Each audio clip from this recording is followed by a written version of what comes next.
This is an Xbox certified controller that has mappable back buttons, trigger shortener, chat control, and LEDs that make it look great. And best of all, even though it has all these functions, it is cheaper than the Xbox controller itself. Today, I am going to show you the Power A controller Spectra Infinity.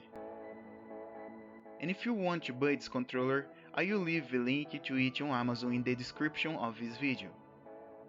Some people have doubts if this controller is from Xbox itself, but no, this controller is from Power A, which is another company, but the controller is licensed by Xbox itself, as we can see by the seal on its box.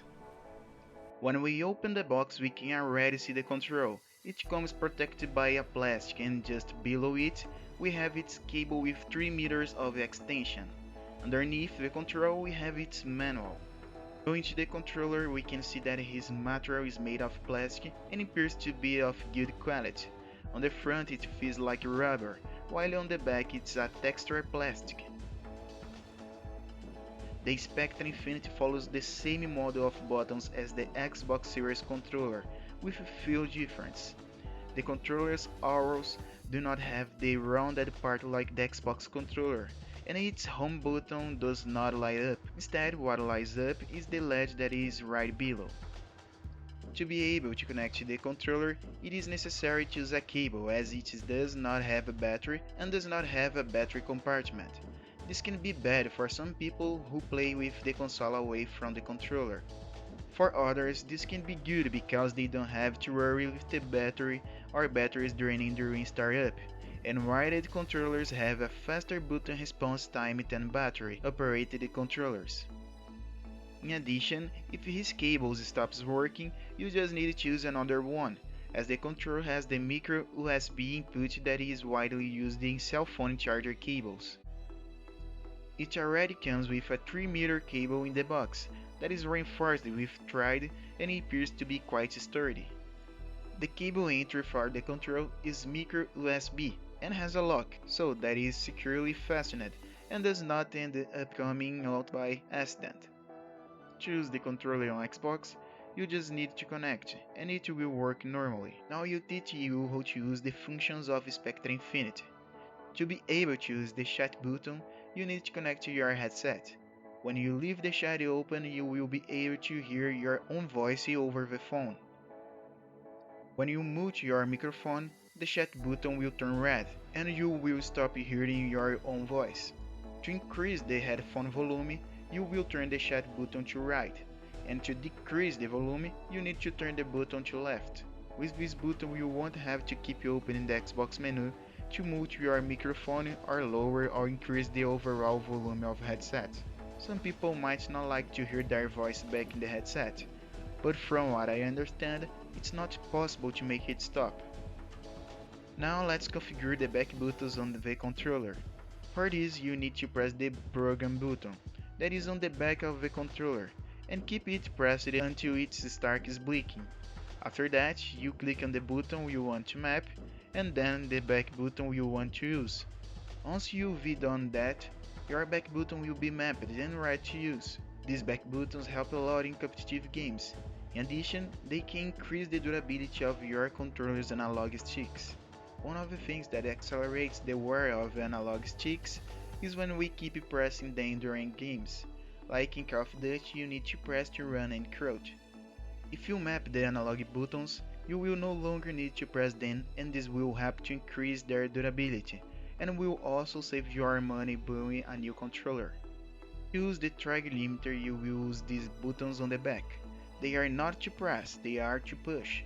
When you push it to inside, it limits the trigger less, and when you push it to the outside, it limits it more. The limiter has 3 levels. At the T3 level, it will leave the trigger normal, and will not limit it. At the T2 level, it will limit the trigger a little, and at the T1 level, it will limit the trigger as much as possible.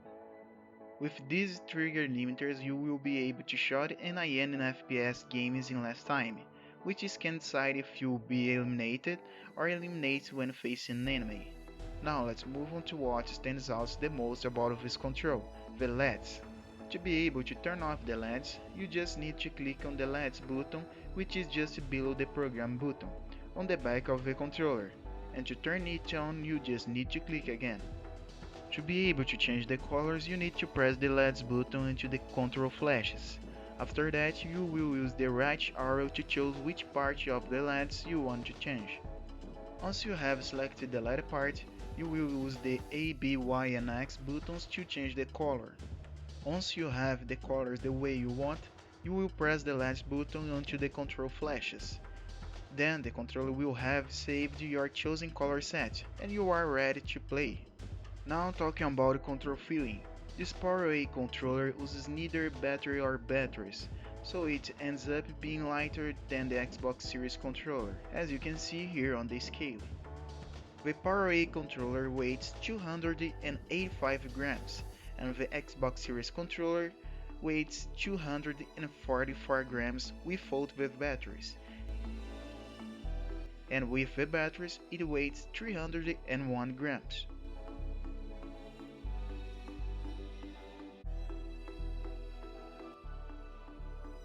The buttons on the Spectra Infinity controller are made of good quality material. His sticks have a plastic type, while the Xbox Ones are rubber. In addition, the Spectra Infinity sticks are a little more resistant than the Xbox Series sticks. As for the controller noises, the Power A analog and trigger buttons make more noise than the Xbox Ones. The X, A, B and L arrows and LB and RB buttons are quieter than the Xbox Ones. One of the things that may be missing from the Power A controller for some people is the input that is on the front of the controller. The Spectra Infinity only has a headphone jack, while the Xbox has a headphone jack and any other accessory you might want to add. Usually people use this input to put a mini keyboard to be able to type on the controller more easily, or else a volume and chat control of the headset connected to the controller. Let's test it in real gameplay. I use it on my Xbox Series S. Remember that it is compatible with Xbox One, Xbox One S, Xbox One X, Xbox Series S, Xbox Series X, and PC. Let's test it in Call of Duty Warzone, which is a game that requires a lot of control, especially the analog sticks. I set the back buttons to run and crouch, so I wouldn't need to use the analogs and that would increase their durability. But I couldn't use them very well at first. I confused the buttons a few times so I used the analogs more, but that is a matter of practice. The trigger limiter worked on all three levels, and it really cuts down the time it takes to shot, but I also need some time using the controller to get used to the short triggers. Apart from these problems that you can solve by playing for a while, I liked using the controller. The sticks are firmer than those on the Xbox Series controller, and that was the only major difference I noticed between them while playing.